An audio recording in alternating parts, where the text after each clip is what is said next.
வணக்கம். நான் உங்கள் அபிமான யோகாம்பால் சுந்தர்.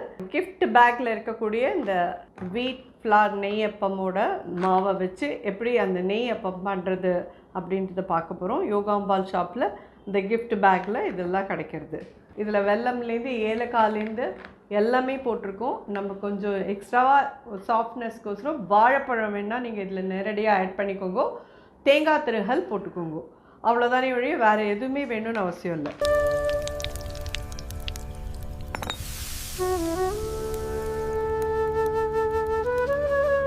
ஒரு கப் மாவு எடுத்துட்டுருக்கேன். ஸோ ஒரு கப் மாவுக்கு ஒரு கப் தண்ணி எடுத்துக்கிறேன். ஆனால் பார்த்து விட்டுக்கலாம். நான் ஒரு ½ கப் விட்டுருக்கேன். இன்னொரு 1/4 கப் விடுறேன். இன்னொரு டேபிள் ஸ்பூன் விடுறேன். ஒரு டேபிள் ஸ்பூன் இதில் இருக்குது. அப்படியே திருகின தேங்காய் ஒரே ஒரு ஸ்பூன் போடுறேன். ஒரு வாழைப்பழம் நல்லா நெசுக்கிட்டு போடலாம். வாழைப்பழம் நீங்கள் எந்த வாழைப்பழம்னா போட்டுக்கோங்க. பூம்பழம் போட்டேன்னா கொஞ்சம் புளிக்கும். பட் உங்களுக்கு அந்த புளிப்போடு இருக்கிறது பிடிக்கும்னா போட்டுக்கோங்க. இதில் வெல்லம், ஏலக்காய் பொடி எல்லாமே போட்டிருக்கிறதுனால அப்படியே நீங்கள் பண்ணிட முடியும். இதை மிக்ஸ் பண்ணிவிட்டு ஜஸ்ட்டு ஒரு 10 to 15 மினிட்ஸ் ஊற விடுங்க. இது நல்லா அப்படியே ஊறட்டும். நம்ம அப்பக்காரில் விடுறச்சே பார்க்கலாம். கன்சிஸ்டன்சி வந்து நல்லா இந்த மாதிரி ரொம்ப தண்ணியாக இல்லாத பார்த்துக்கோங்க. இப்படி இருக்கட்டும். குழியிலலாம் நெய் விட்டுக்கலாம்.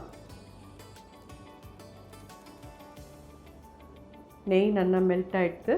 இந்த இதில் ஒரு ஹாஃப் இதுக்கு விடுங்க போகிறோம்.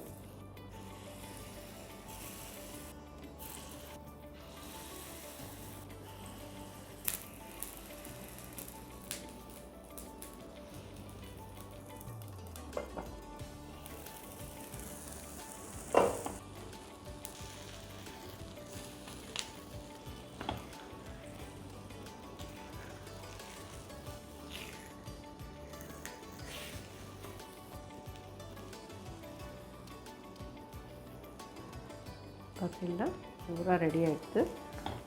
ரெண்டு பக்கமும் இந்த இதில் நீங்கள் குத்துறதையே உங்களுக்கு தெரிஞ்சிடும் இது வெந்திருக்கா வேகலையான்றது. இது ஒட்டவே இல்லை பாருங்கள் மாவு. ஸோ நல்லா வெந்திருக்குன்னு அர்த்தம். அப்படி இருந்தால் அதேமாதிரி அவ்வளோ சாஃப்டாக இருக்குது. ஜோரான வீட் நெய்யப்பம் தயார் நம்ம வரப்போகிற பூஜை நாட்களுக்கு. ஸோ உங்கள் எல்லாருக்கும் கண்டிப்பாக இது உபயோகமாக இருக்கும். யாருக்கெல்லாம் தேவையோ யோகாம்பால் ஷாப்புக்கு ஃபோன் பண்ணி வாங்கிக்கோங்க. நன்றி, வணக்கம்.